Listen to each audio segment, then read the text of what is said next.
हाल ही में केरल में भारतीय नौसेना और नारकोटिक्स कंट्रोल ब्यूरो ने एक बड़ा ऑपरेशन चलाकर समुद्र के रास्ते स्मगलिंग कर लाई गई 12,000 करोड़ के ड्रग्स को जब्त किया है। एजेंसी ने केरल तट पर जहाज से लगभग 2500 किलोग्राम मेथाम्फेटामाइन ड्रग्स जब्त किया है। कुछ महीने पहले ही महाराष्ट्र के बंदरगाह से भी ड्रग्स की बहुत बड़ी खेप पकड़ी गई थी। एनसीबी के इनपुट पर श्रीलंका और मालदीव में भी ड्रग्स की बहुत बड़ी खेप पकड़ी गई है। नारकोटिक्स कंट्रोल ब्यूरो ने ऑपरेशन समुद्रगुप्त के अंतर्गत पिछले साल में लगभग 40,000 करोड़ के ड्रग्स को जब्त किया है। इस विशाल नशे की खेप को देखकर समझा जा सकता है कि भारतीय युवाओं को नशे की लत देकर बर्बाद करने की कितनी बड़ी साजिश चल रही है। नमस्कार, मैं विश्वजीत तिवारी आज के मुद्दे की बात में आप लोगों को भारत में नशे की सप्लाई करने के पीछे के पाकिस्तान का एजेंडा, पाकिस्तान की खुफिया एजेंसी ISI के इसमें शामिल होने के कारण तथा पाकिस्तान के कराची में बैठा सबसे बड़ा ड्रग्स माफिया एवं रैकेट का मास्टरमाइंड हाजी सलीम के भारत विरोधी साजिश, इस संदर्भ में भारतीय गुप्तचर एजेंसियों द्वारा संचालित ऑपरेशन समुद्रगुप्त की सफलता और चुनौतियों पर भी प्रकाश डालूंगा। आप इस टॉपिक को आंतरिक सुरक्षा और भारतीय समाज की चुनौतियों से जोड़ सकते हैं। सबसे पहले जानते हैं ऑपरेशन समुद्रगुप्त क्या है। नारकोटिक्स कंट्रोल ब्यूरो ने हिंद महासागर क्षेत्र में हीरोइन और अन्य नशीले पदार्थों की तस्करी को रोकने के लिए ऑपरेशन समुद्रगुप्त शुरू किया है।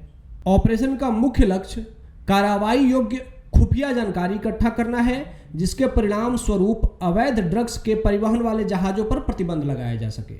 नारकोटिक्स कंट्रोल ब्यूरो ने DRI और ATS गुजरात सहित नारकोटिक्स कानून प्रवर्तन संगठनों के साथ साथ भारतीय नौसेना के इंटेलिजेंस विंग और NTRO जैसे खुफिया संगठनों के साथ सूचनाओं का आदान प्रदान कर हिंद महासागर क्षेत्र में नशीले दवाओं के व्यापार को पूर्णतः समाप्त करने का प्रयास किया है।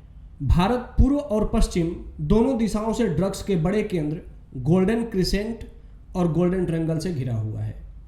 ऐसे में पाकिस्तान के भारत विरोधी उद्देश्यों के लिए ड्रग्स एक बहुत बड़े हथियार के जैसा है। भारत में ड्रग्स सप्लाई करने के पीछे पाकिस्तान का उद्देश्य क्या है? पहला, आतंकवाद का वित्तपोषण के लिए धन जुटाना। दूसरा, भारतीय युवाओं को पथभ्रष्ट करना। तीसरा, आपराधिक संगठनों को सहयोग कर भारत में आंतरिक अशांति उत्पन्न करना। और इसके लिए पाकिस्तान के सबसे बड़े ड्रग्स सप्लायर दाऊद इब्राहिम और पाकिस्तानी गुप्तचर एजेंसी ISI के बीच हाजी सलीम मध्यस्थता करता है।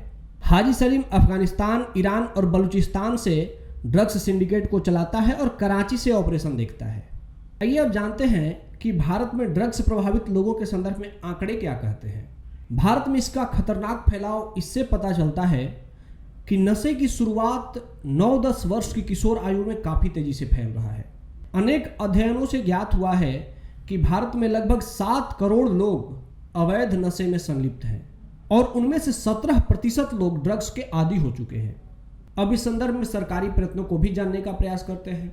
केंद्र सरकार ने मादक पदार्थ की समस्या से निपटने के लिए national action plan for drugs demand reduction, इस पंचवर्षीय कार्य योजना जो 2018 से 2023 के लिए प्रारंभ की गई है, को शुरू किया है। इस योजना का उद्देश्य समाज में नशीली दवाओं के दुरुपयोग एवं दुष्प्रभावों के बारे में जागरूकता पैदा करना है। सामाजिक न्याय अधिकारिता मंत्रालय ने नशा मुक्त अभियान को 32 राज्यों के 272 अति ड्रग्स प्रभावित जिलों में प्रारंभ किया है।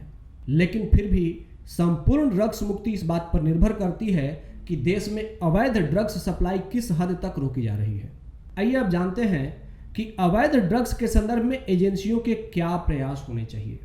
नारकोटिक्स कंट्रोल ब्यूरो को उपभोक्ताओं को टारगेट करने के बजाय मादक पदार्थों के तस्करों और कार्टेल पर नकेल कसने की आवश्यकता है।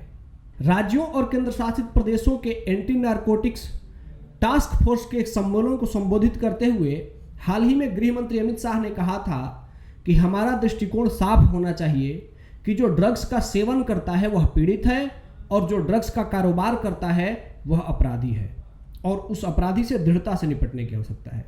नशा पीड़ितों के पुनर्वास में उनकी मदद करनी चाहिए और जांच का मुख्य फोकस ड्रग व्यापार के पीछे तस्करों और कार्टेलों पर होना चाहिए, क्योंकि सरकार ने आज़ादी के 100वें वर्ष अर्थात वर्ष 2047 तक देश को नशा मुक्त बनाने का लक्ष्य रखा है। ऐसे में ऑपरेशन समुद्रगुप्त की सफलता बहुत महत्वपूर्ण है। ऐसे ही रोचक और परीक्षा के लिए महत्वपूर्ण मुद्दों को जानने के लिए निर्माण IAS चैनल को सब्सक्राइब करें। धन्यवाद। जय हिंद।